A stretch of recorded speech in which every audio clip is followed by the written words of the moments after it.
What's going on, everybody? Welcome back. And in this video, we got a ton of stuff in the mail. It's gonna be an action-packed video, so let's get right into it. Starting it off, the first package in the mail had this 68 Topps Nolan Ryan rookie. So we're starting off hot, a nice SGC3. What's there to say about Nolan Ryan rookie that hasn't really already been said? Probably the most popular pitcher of the last 60, 70 years. I feel like everyone wants to have a nice Ryan rookie in their PC. So that was a great start, but some of the other stuff we got here coming up, especially if you like pre-war, is gonna be sweet. So let's get into some of those. And now let's move on to some of these beautiful 1933 Gaudis. There's a couple other 34s and some Diamond Stars we'll get to after these. Lots of these are gonna be lower grade, but some of them have some respectable color. Most of them are trimmed, but at least since they've been trimmed, they kept their sharpness to them. So you got the Dizzy Dean and the Lefty Grove, Gabby Hartnett, tons of big name Hall of Famers in here. Nice Rogers Hornsby Fielding, the Carl Hubble, my favorite of the two Hubbles. And then some lower level Hall of Famers in there too. Luke Sewell, Earl Combs, Jim Bottomley. All these cards would look absolutely awesome in a binder if you had like a Gaudy binder. All these would at least look really nice. Obviously not going to grade super high, but all of them present pretty well for what they are. There's tons of beautiful stars in there, and the commons were honestly way nicer than the stars even were. Looks like these ones weren't played with as much. You can see the color on some of these is just crazy. Commons, I haven't went and measured up all of them. I'm assuming lots of these are also trimmed. I mean, all of these are just beautiful. Like I said, if you had a binder, would look awesome in there. Some of the stars had some staining, but either way, still looks very nice. So that's one heck of a mail day. Let's take a look at some of these Diamond Stars. And also got some 34 Gaudis in there. Got a Bill Terry. It's not a bad looking card. Most of the cards from that set actually look pretty nice. We got the 34 Gaudy Luke Appling. That's an earlier Luke Appling card. 34 Gaudy Carl Hubble. Another really nice one. A 34 Gaudy Jimmy Fox. Such a cool card, such a popular card.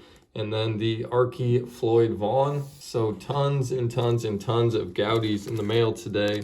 Doesn't really get any better than this. So 2024 is now here. You guys have been watching my channel for a little bit. You guys know 2023 was a big year for me. More so personally than just financially. So 2023 was the year that I definitely proved to myself that this is what I can do full time. Lots of you may not know this, but I actually dropped out of college to do this because it was going pretty well. I was never a fan of school, and I saw that this had some potential, so I kept doing sports cards, and that's why I continue to go so hard with buying and selling, because this is all that I got. So this is what I do all day, every day, basically. I never get bored of it. I never feel like it's repetitive, which both of those are things that happen for me with almost anything I do. I get bored and they feel repetitive very easily. So being able to do this is much better, a lot more fun, and I get to be my own boss. So just all positive. But the reason I bring this up is because I wanted to talk a little bit about 2024 and what I'm going to be doing this year. If you watch some of my more recent videos or some of my videos from last year,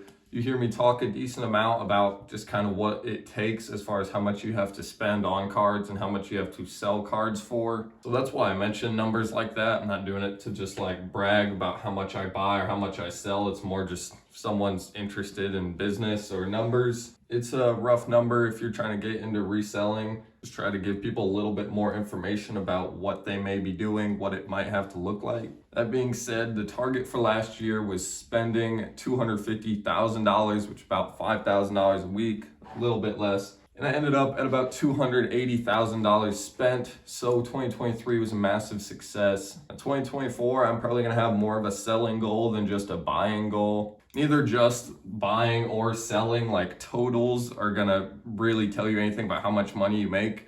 Like you can spend $1 million, but if you only sell it for $1 million, you're not actually making anything. So they're not obviously perfect statistics, but assuming you're making the money that you need to on all of them, they can somewhat help you track how much stuff you have, how much you've spent. Obviously, the name of the game is how much money you make, not how much you sell. Still, all that being said, assuming I sell $1 million revenue, that's gonna automatically have some pretty good profits behind it. So that's more what I'm concerned with. So obviously the goal for 2024 is $1 million in revenue, which if we do the math, it works out to about 2,700 in sales per day. Right now, as I'm recording this, it is January 11th, but I haven't posted anything for sale or sold anything yet today. So in 10 full days, 17.6 thousand is where the revenue is at right now. So about 1.7K per day is unacceptable. Gonna need to pick that up. Right now, that basically takes me posting probably 7 days a week. If I sold 7 days a week, I could probably do it right now. I'm probably more like 6 days a week that I'm actively posting stuff. But by the end of the year, once kind of the bankroll grows and all that, it should be a lot closer and ideally a lot above the 2.7 a week. So with all that being said, I gotta buy more and I gotta sell more. So I'll go over some of the biggest, highest dollar sales so far this year. The biggest one at the moment was the E90-1 Mathewson. I think I showed you guys that probably 2 videos back, but the E91 Mathewson, one of my absolute favorite sets. Sold that one for about $2,000. And then a couple other bigger sales, a 56 mantle on eBay. I actually sold 2 of them this week from that 56 top set. And I guess the 56 top set I'm talking about is going to be in the next video, so stay tuned for the next video. I bought a complete 56 top set. I already had another mantle, but so I'll be going through all of the commons, the stars, show you guys what the complete set looked like in the next video.